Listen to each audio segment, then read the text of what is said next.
What does false wisdom look like? False wisdom.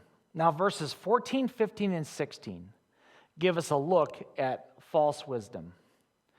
It says, "But if you harbor bitter envy and selfish ambition in your hearts, do not boast about it or deny the truth. Such, quote, wisdom does not come down from heaven, but is earthly. It's unspiritual. It's demonic. For where you have envy and selfish ambition, there you find disorder and every evil practice." So James is very concerned with the character and the attitude of the person that may have wisdom and knowledge.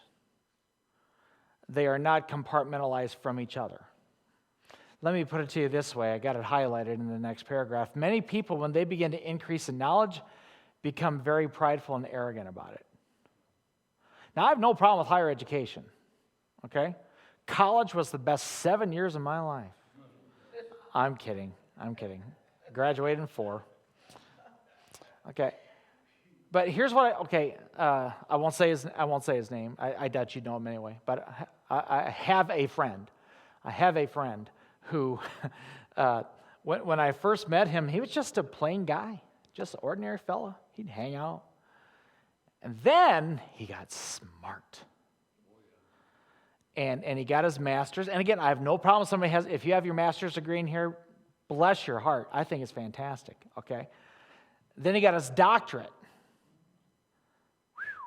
And now I sit across the table from this guy, and he's like, and he's always asking me these probing questions. I'm like, dude, you're the same guy that we used to talk about football. What is going on with you? And it's just like his whole, and maybe you've seen it. I've seen it in ministry where some people, the more education they get, and again, I'm not saying anything bad about higher education. I think it's wonderful. I'm very content with my 4-year degree, have no desire to get any more. But if that is you, that is fantastic. But what kind of attitude follows that? And sometimes there is an arrogance that can come with having more knowledge and even having some wisdom. There can be a spiritual arrogance if we're not careful. That can take place in a church. That could take place amongst a group of believers where there could be this spiritual hierarchy that may develop because we're the spiritual ones. And it's too bad that you're not like us because we're like the fourth members of the Trinity, us. We're just incredible. And then, your goal in life is to become, well, sure like Jesus, but mainly like us, right? And so this arrogance kind of develops, and I don't think God's pleased with that at all. I really don't. God does not give us his wisdom. God does not give us any experience. God does not give us a measure of the Holy Spirit combined with an arrogant attitude at all.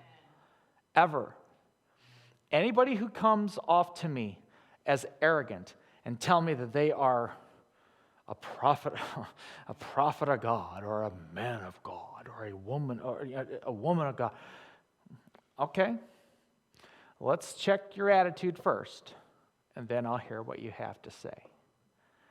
But I'm not going to listen if your heart does not go with the word that you have for me. Does that make sense, everybody?